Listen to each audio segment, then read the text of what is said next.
नमस्कार, आपण पाहत आहात आपलं मलकापूर न्यूज।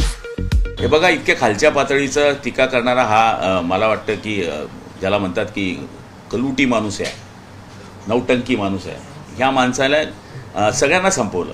म्हणजे पहिले उद्धव साहेबांना शिवसेना संपवली, नंतर आता राष्ट्रवादी संपवली, उद्धव ठाकरे संपवले, राहिली सुरीली काँग्रेस संपवली। हा माणूस जिथं जाईल तिथं रोगट आहे। जसं मागं चिकन बुनिया आलता ना, तसा हा संजय राऊत नावाचा बुनिया आहे। त्यामुळे हा कोणाचाच नाही, हा स्वतःचाच आहे। आणि बघत असाल आपण, सकाळपासून त्यांचं एकच काम आहे, नौटंकी बोलणे आणि ॲक्टिंग करणे, बाळासाहेबांची ॲक्टिंग करणे आणि त्या पद्धतीने बोलण्याचा प्रयत्न करणे। पण आपण बघताय, माझ्या जिल्ह्यामध्ये येऊन सांगितलं होतं की आमचे 5 आमदार जिल्ह्यामध्ये शिवसेनेचे की आम्ही सगळे पाडून टाकू। एकही आमदार पाडू शकला नाही हा माणूस। हा उद्धव साहेबांना यांनी पहिलेपासून चुकीच्या माहित्या दिल्या, त्यांना वेडं केलं आणि आज स्थिती काय आहे तर शिवसेना 20 वर आणून ठेवली।